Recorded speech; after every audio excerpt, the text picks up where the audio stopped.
Welcome to our new fresh chapter that is wave optics. ठीक है, तो wave optics again बहुत interesting chapter है और इसमें नो डाउट आपको बेस लगेगा रे ऑप्टिक्स का. बट चल डोंट वरी अबाउट इट. जब भी मुझे जो बेसिक लगेगा फ्रॉम द प्रीवियस ईयर मैं आपको बता दूंगा. ठीक है, तो वेव ऑप्टिक्स स्टार्ट करने से पहले थोड़ा बहुत समझते कि एक्चुअल में क्या पढ़ने वाले इसमें. We are going to study about light. ठीक है, तो बहुत पहले की बात है, बहुत पुरानी बात है. तो ये लेक्चर में थोड़ा थ्योरेटिकल लेक्चर है, कोई फॉर्मूले नहीं बनने वाले, कोई नहीं, सिर्फ डिस्कशन होने वाला है. ठीक है, तो बहुत पहले की बात है. देयर वाज टू साइंटिस्ट, एक का नाम तो सबको पता है न्यूटन और दूसरा है ऑगन. ओके, अभी ये थोड़ा सा ना प्रोनाउंस करने के लिए लोग कुछ भी बोलते हैं, यूजीन, हाइगेन, यूगेन, हाइगेन, हाइगेन, कुछ भी बोलते हैं. It is Ogan. Okay, Ogan, तो यहां से बोलना Ogan, it's a Dutch name. और एक हमारा न्यूटन. ओके, हमारा न्यूटन मतलब सब अपने जो फेमिलियर है. तो दो फेमस साइंटिस्ट न्यूटन, ऑगन, इन दोनों ने एक ही पीरियड पे दो लाइट की थ्योरीज के बारे में बात की, लाइट के ऊपर डिस्कस की. तो वो हम पढ़ेंगे ये लेक्चर में कि दोनों ने क्या बोला. फास्ट में पढ़ेंगे, ज्यादा टाइम वेस्ट नहीं करते क्योंकि पूरा थ्योरेटिकल है. नीचे मैंने डिस्क्रिप्शन में आंसर दिए हैं जो एक्सपेक्टेड होंगे एग्जाम के लिए, तो आप उसको लिख सकते हो, आप आपके ओन वर्ड में भी आंसर लिख सकते हो. ठीक है, तो बेसिकली बहुत सारे साइंटिस्ट ने काम किया कि भाई लाइट है क्या, लाइट है क्या, लाइट है क्या, लाइट है क्या. तो न्यूटन ने बोला कि light is made up of particles. Yes my dear student, Newton ने बोला कि लाइट पार्टिकल से बनी हुई, छोटे छोटे पार्टिकल से बनी हुई, छोटे पार्टिकल से बनी हुई है. लाइट पार्टिकल से बनी हुई है, small particles, light particles, elastic particles. और उसने उसको नाम दिया कॉर्पस्कल्स. क्या नाम दिया उसको उसने? कॉर्पस्कल्स. और उस थ्योरी का नाम फिरा Newton's corpuscular theory of light. तो basically according to Newton, light is made up of very small, very tiny particles and such particles are called corpuscles. क्या बोलते हैं उसको? कॉर्पस्कल्स. और उस थ्योरी का नाम गिरा Newton's corpuscular theory of light. ठीक है, अभी ये थ्योरी जब सामने आई तो उसने बहुत सारे पॉइंट्स रखे, जैसे कि ये जब कॉर्पस्कल्स हमारे आंखों के अंदर जाते हैं, दे produce sensation of vision. Her points यहाँ पे नहीं लिखे हुए, सो बता रहा हूं मैं कि जब ये लाइट किसी भी अपने आंखों के अंदर जाते हैं तो वो एक सेंसेशन ऑफ विजन प्रोड्यूस करते हैं. अलग अलग कलर की जो लाइट है, orange light, red light, yellow light, it is because of different size of corpuscles. ये कॉर्पस्कल्स की साइज वेरी होती है, तो कॉर्पस्कल्स की साइज जब वेरी होगी, चेंज होगी, तो उनका कलर भी क्या होगा, लाइट का कलर भी क्या होगा, चेंज होगा. मतलब हर कलर के लाइट का पार्टिकल का साइज क्या है, अलग है. ऐसा किसने बोला? न्यूटन ने बोला. ये सब न्यूटन बोल रहा है. न्यूटन बोल रहा है कि लाइट के पार्टिकल्स इतने इतने इतने इतने लाइट है कि उसको ग्रेविटी खींच नहीं पाता, ग्रेविटी अट्रैक्ट नहीं कर पाता, बिकॉज दे आर मासलेस. इतना कम मास है, इलास्टिक है कि उनको ग्रेविटी पुल नहीं कर पाता. So they always travel in a straight line. वो हमेशा स्ट्रेट लाइन में चलते हैं. तो that is rectilinear propagation of light. समझ में आ रहा है? So light is made up of corpuscles, that is small particles. Different colors of light is due to different size of particles. Then different colors of sorry हो गया ना कि size particles का जो size और color to color क्या होगा, change होगा. ये particles इतने massless है, इतने light है, इतने हल्के कि gravity इनको pull नहीं कर पाता, तो ये हमेशा straight line में चलते हैं. They always travel in the straight line.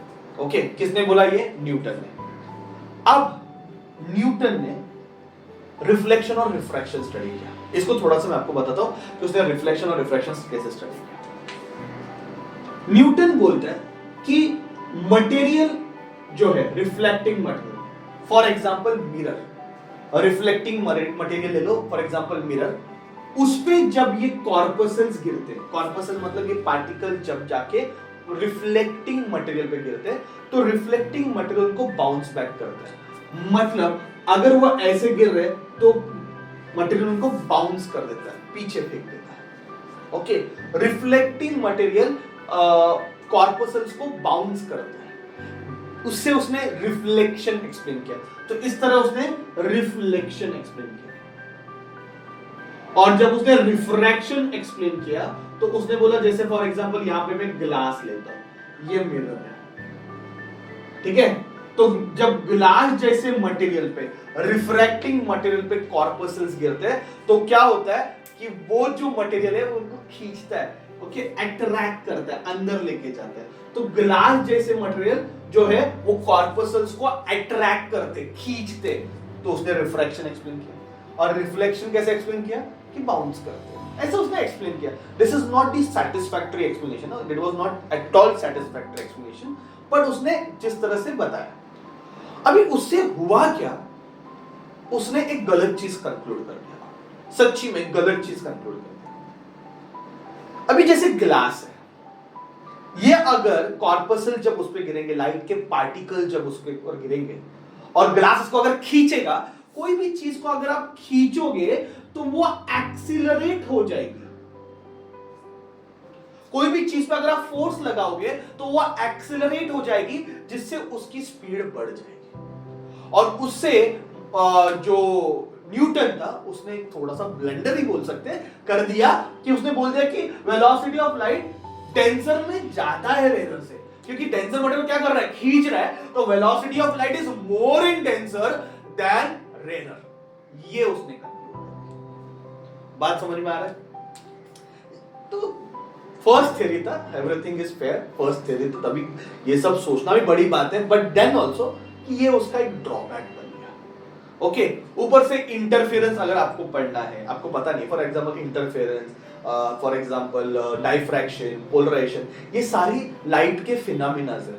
ये जब आप पढ़ते हो तो न्यूटन की थ्योरी से उसका आंसर नहीं मिल पाता। न्यूटन की theory unable to explain why interference of light happens, why diffraction of light happens, what is the reason behind polarization, ये सब न्यूटन की थ्योरी एक्सप्लेन नहीं कर पाता।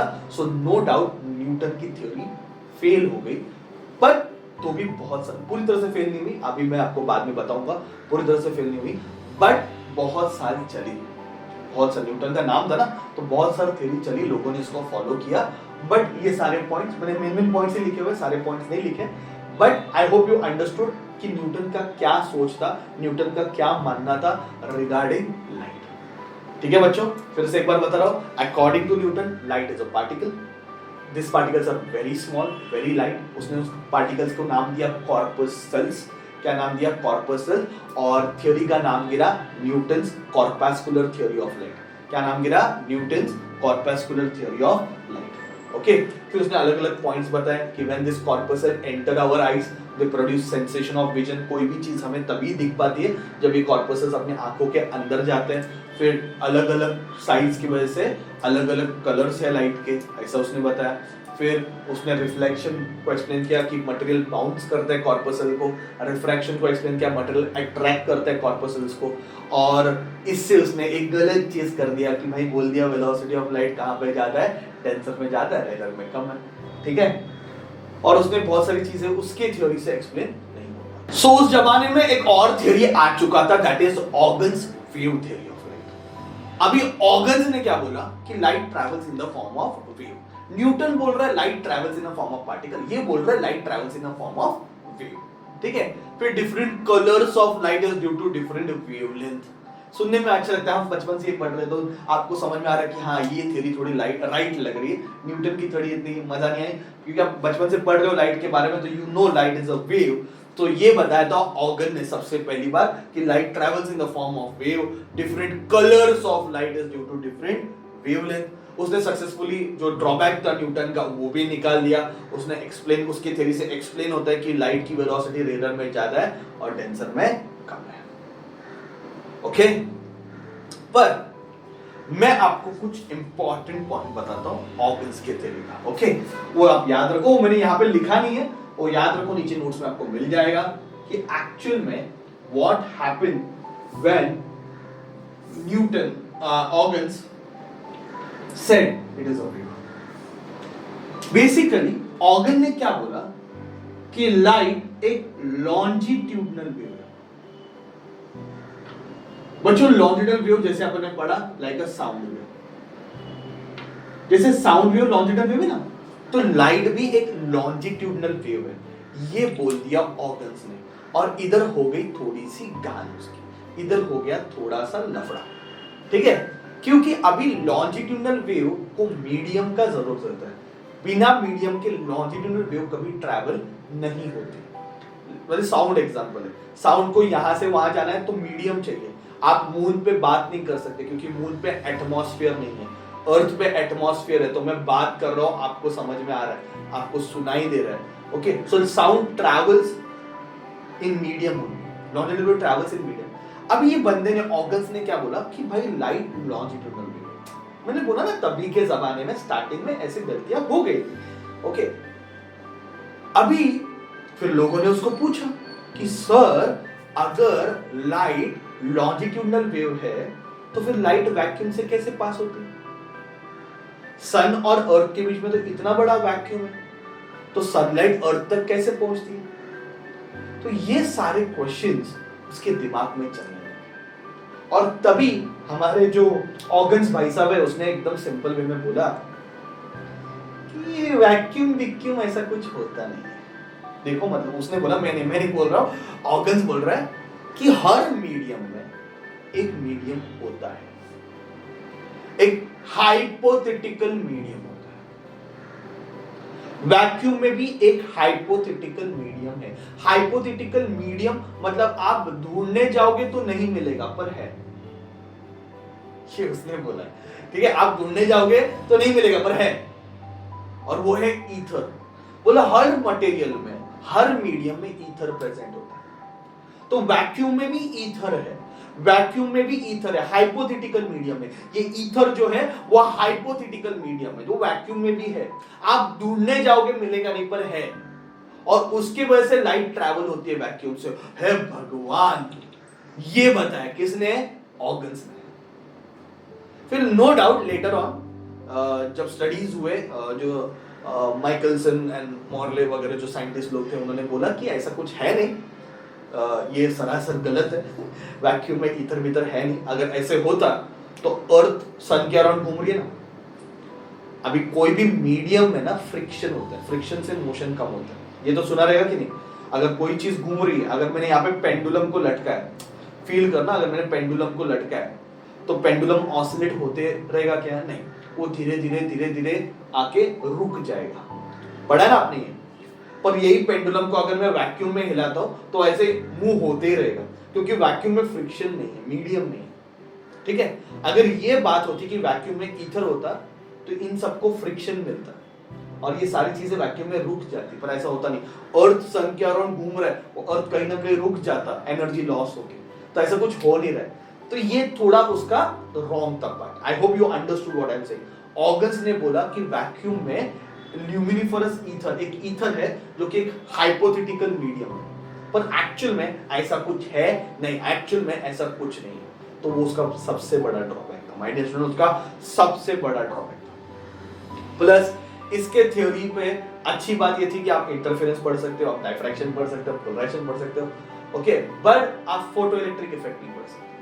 हाँ, इसके लाइट फोटो इलेक्ट्रिक इफेक्ट क्यों बताता है, ये इसके थ्योरी से नहीं कर सकते, ये एक दूसरा ड्रॉबैक था। और इसने बहुत अच्छे से रिफ्लेक्शन एक्सप्लेन किया, रिफ्रैक्शन एक्सप्लेन किया, तो थ्योरी में बहुत सारे प्लस पॉइंट थे। ओके, सिर्फ प्रॉब्लम कहां पे हो गया कि उसने कंसीडर किया कि light is a longitudinal wave, तो लेटर ऑन ये कट करके कंसीडर किया गया कि light is a transverse wave, और बहुत सारे प्रॉब्लम्स रिमूव हो गए, थोड़ा बहुत करेक्शन कर दिया थ्योरी में, और फिर इस थ्योरी को एक्सेप्ट किया। पर बड़ा बात तब हुआ जब मैक्सवेल ने क्लियरली बोल दिया लाइट इज इलेक्ट्रोमैग्नेटिक वेव। तो ये ऑर्गन्स थ्योरी के बाद भी बहुत सारे थ्योरीज आए, और मैक्सवेल ने बोला कि light is a electromagnetic wave, ठीक है। तो इलेक्ट्रोमैग्नेटिक ट्रांसवर्स ही होती है, ठीक है। ये चला, फिर हर्ट्ज आया, फिर फोटोइलेक्ट्रिक इफेक्ट हुआ, फिर आइंस्टाइन आया, और बड़ा गेम आइंस्टाइन ने कर दिया। आइंस्टाइन ने बोल दिया कि light is dual in nature. मतलब क्या हो गया था, समाज के दो पार्ट हो गए थे। एक लोग ऐसे थे कि ये बोलते थे कि न्यूटन राइट है, लाइट इज ए पार्टिकल, और एक लोग थे जो बोल रहे थे ऑर्गन्स राइट है, लाइट इज अ वेव। तो यू अंडरस्टैंड, ये चल रहा है 16th सेंचुरी से कि न्यूटन बोल रहा है कि लाइट इज ए पार्टिकल, और ये बोल रहे हैं कि लाइट इज अ वेव। तो बहुत सोसाइटी में दो हिस्से हो गए कि लाइट पार्टिकल है, लाइट वेव है, लाइट पार्टिकल है, लाइट वेव है। तो फोटो इलेक्ट्रिक इफेक्ट के बाद आइंस्टाइन ने कंक्लूड कर दिया कि light is dual in nature. तो भाई झगड़ा मत करो, लाइट डुअल है, लाइट वेव भी है, लाइट पार्टिकल भी है, बट थ्योरीज बहुत ज्यादा मॉडिफाइज होगी। तो कॉर्पसल वगैरह नहीं है, पर कुछ और कॉन्सेप्ट है। हमारा एक चैप्टर है डुअल नेचर, उसमें हम पढ़ेंगे ये डिटेल में, बहुत डिटेल में पढ़ेंगे। पर फिलहाल विल स्टिक टू ऑर्गन्स की वेव थ्योरी ऑफ लाइट, क्योंकि अपना कॉन्सेप्ट, अपना टॉपिक का नाम है वेव ऑप्टिक्स। तो हम लाइट को वेव की तरह मान के चलेंगे, और ऑर्गन्स ने जो जो चीजें बताई उस चीजों पे स्टडी करेंगे, क्योंकि ऑर्गन्स ही था जिसने रे डायग्राम बताया, वेव फ्रंट बताया, डायग्रामेटिक रिप्रेजेंटेशन दिया लाइट को। तो ये सारी चीजें हम पढ़ने वाले इस चैप्टर में, but slowly and steadily. So first of all, I hope you understood. According to organs, light is a wave. So let us treat light as a wave in this complete chapter. Thank you very much.